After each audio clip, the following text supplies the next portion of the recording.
నమస్తే. శ్రీమాత్రే నమః. శ్రీ గురుభ్యో నమః.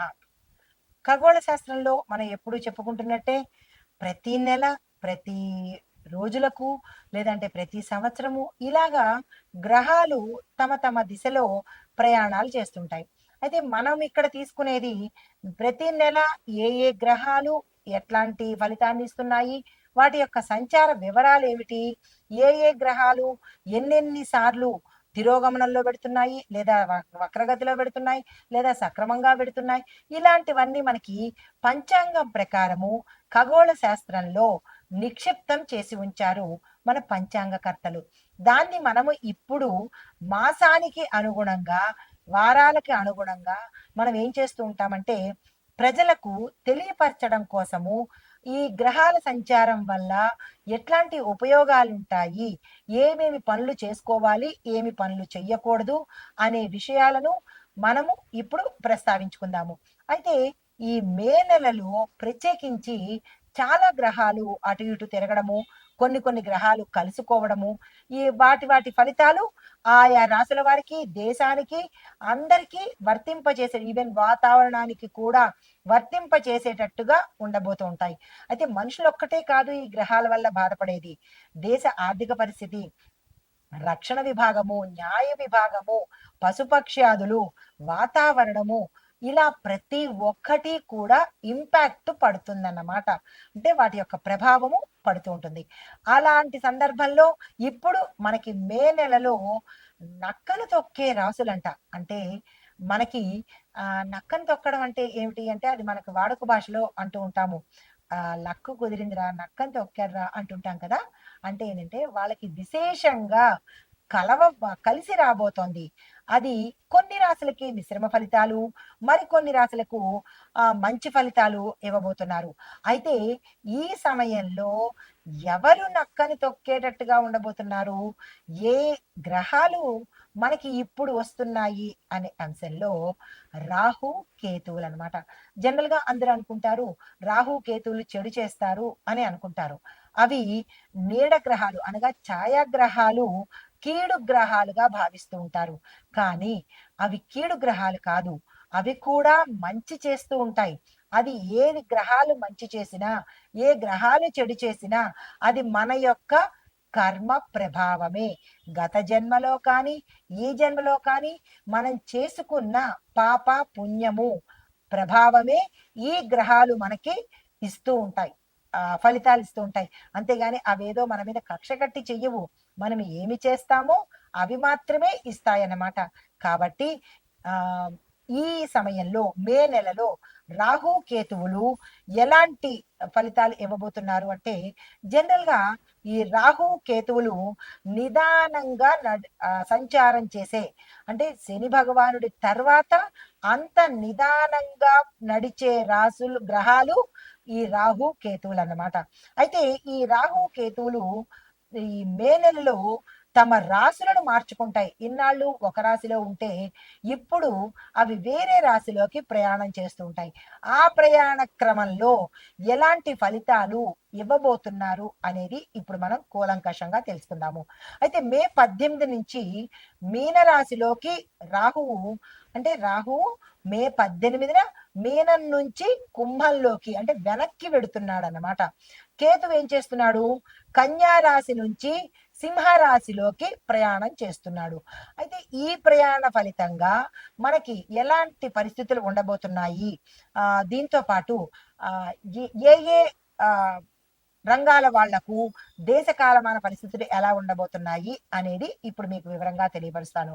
అయితే ఈ ప్రభావము మనకు విద్యా విద్యా సంస్థల మీద అంటే విద్య మీద ఎలాంటి ప్రభావం చూపిస్తోందంటే దీని కారణంగా విద్యా వ్యవస్థ ఎక్కువగా ప్రభావితమయ్యి సాంకేతిక పరిజ్ఞానం మీద దృష్టి పెట్టేటట్టుగా ఉండబోతోంది. తరువాత ఉద్యోగ రంగం చూసినట్టయితే కనుక సాంకేతిక రంగాలలో ఎక్కువగా ఉద్యోగ అవకాశాలు పెరిగే దిశ కనబడుతోంది. ప్రభుత్వ రంగాలలో ఉద్యోగ నియామకాలు కూడా అంటే గవర్నమెంట్ జాబ్స్, ఇటు టెక్నికల్ గా జాబ్స్ ప్రైవేట్ పరంగాను, గవర్నమెంట్ పరంగాను ఉండబోతున్నాయి. ఇది చాలా మంచి విశేషము. దీంతో పాటుగా వ్యాపార సంస్థలకు ఎలా ఉండబోతోంది అంటే కనుక ఈ మార్పుల ఆధారితంగా వ్యవసాయానికి సంబంధించినటువంటి వ్యాపారాలు ఎవరైతే చేస్తున్నారో వారికి విశేషంగా అభివృద్ధి దిశలో ఉండబోతున్నారు. అయితే తర్వాత వ్యవసాయంగా చూసినట్టయితే ఈ రాహు కేతువుల యొక్క ప్రభావం వల్ల చిరుధాన్యాల సాగు చాలా బాగా ఉంటుంది. దీనితో పాటు సేంద్రియ వ్యవసాయం లాంటి పద్ధతులు ఉపయోగిస్తే కనుక విశేషమైన పంటలు పండి రైతులకు చేతి నిండా ధనము, చేతి నిండా పని ఉండేలాగా ఈ రాహు కేతువులు అందివ్వబోతున్నారు. అయితే దేశ ఆర్థిక పరిస్థితి ఎలా ఉండబోతోంది ఈ సమయంలో అంటే కనుక వ్యవసాయ రంగంలో పెట్టుబడులు పెట్టేందుకు అవకాశాలు ఏర్పడతాయి.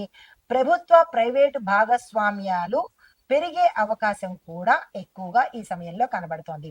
అయితే దీనికి మరి మనం ఏం చేయాలి అంటే స్థిరమైన ఆర్థిక విధానాలను అనుసరించాలి. అంటే మాట మాటికి మారే విధానాలు కాకుండా ఒక కాంక్రీట్ విధానాలని తప్పనిసరిగా ఒక సిస్టమ్ ని మనం పాటించాలి. వ్యవసాయ రంగానికి తప్పనిసరిగా మద్దతు మన దేశ పరిస్థితులు కల్పించాలి. మన నాయకులు కానీ దేశ పరిస్థితులు కానీ వ్యవసాయానికి పెద్దపీట వేసి దానికి సంబంధించినటువంటి మౌలిక సదుపాయాలు, మద్దతుని, సపోర్టుని ఇవ్వాలి. అయితే రక్షణ విభాగం చూసినట్టయితే కనుక సైనిక రంగంలో సాంకేతికత ఎక్కువగా డెవలప్ అవుతుంది. అంటే టెక్నికల్ గాను డిజిటల్ గాను డెవలప్మెంట్ సైనిక విభాగంలో కనబడుతోంది. దీంతో పాటు సైబర్ భద్రత మీద దృష్టి తప్పకుండా పెట్టాలి ప్రభుత్వము. మనం ఏం చేయాలి అంటే కనుక అంటే ప్రభుత్వం ఏం చేయాలి అంటే కనుక సాంకేతిక పరిజ్ఞానాన్ని అభివృద్ధి తప్పనిసరిగా చేసుకోవాలి.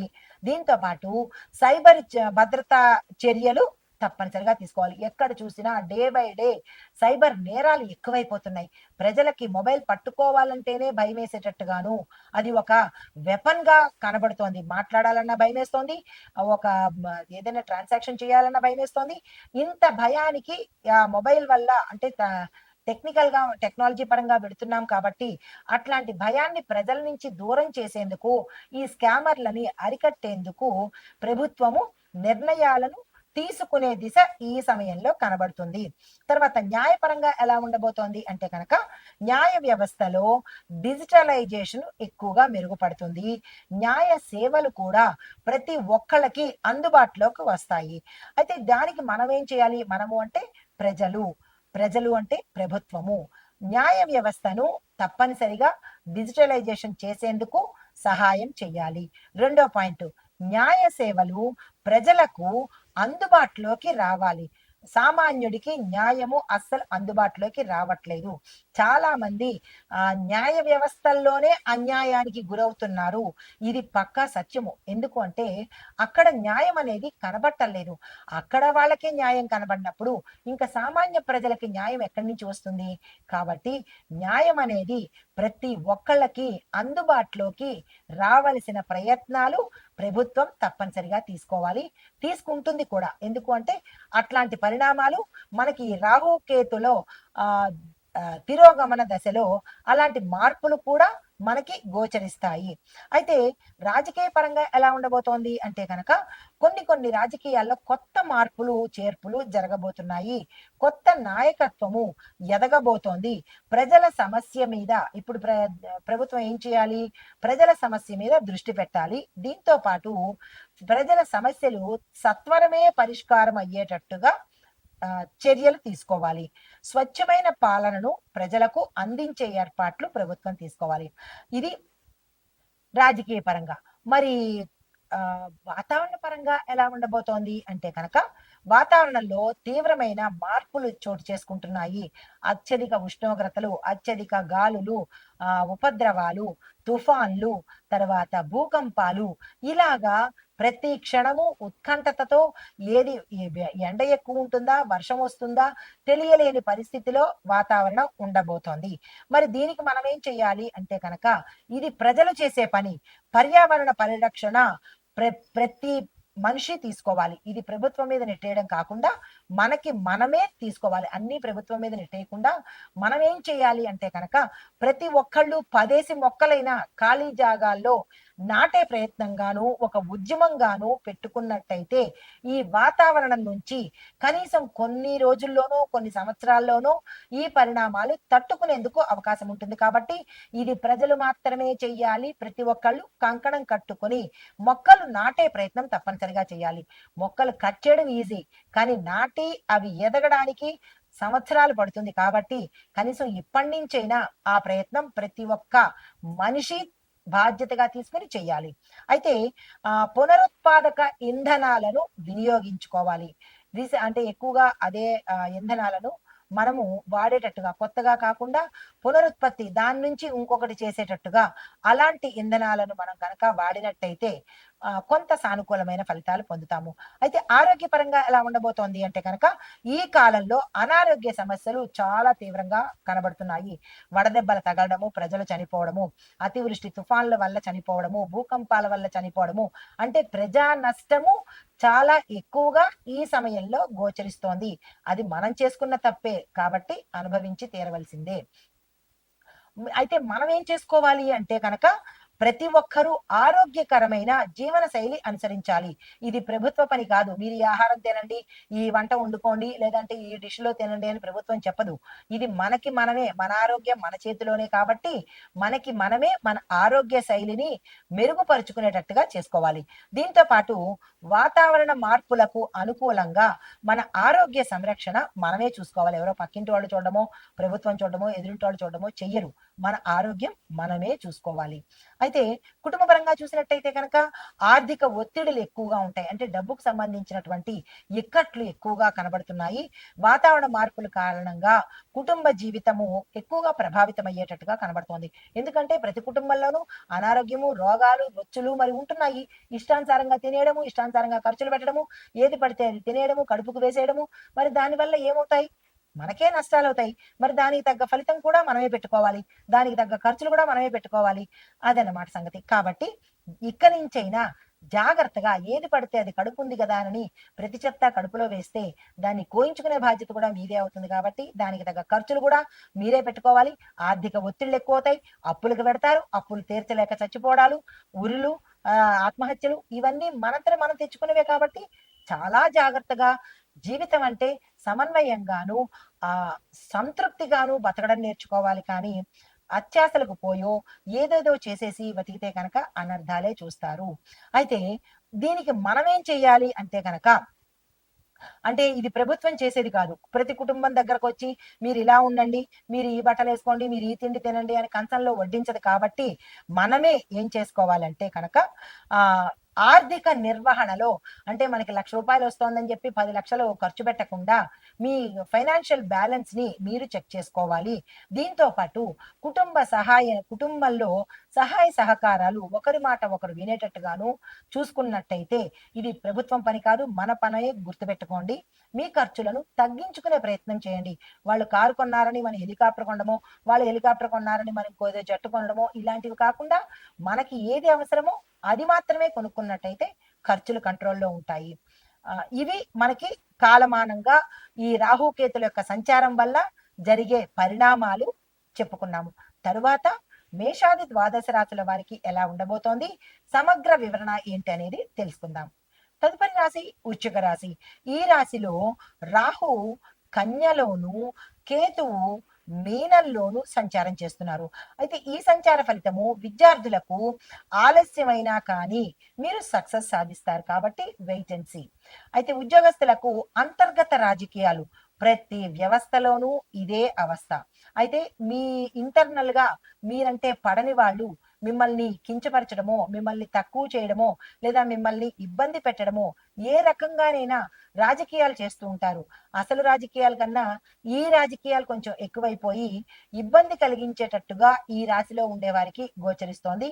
ప్రతి ఒక్కళ్ళతోనూ జాగ్రత్తగా ఉండే ప్రయత్నం చేసుకోండి. అందరూ మేధావులే. ఎవరిని నాశనం చెయ్యాలా అనే విషయంలో ప్రతి ఒక్కళ్ళు మేధావితనం చూపిస్తుంటారు. తర్వాత అది వాళ్ళకు వస్తుందన్న విషయం పాపం మర్చిపోతుంటారు. కాబట్టి ఈ సమయంలో ఈ ఉద్యోగస్తులు చాలా జాగ్రత్తగా ఉండండి.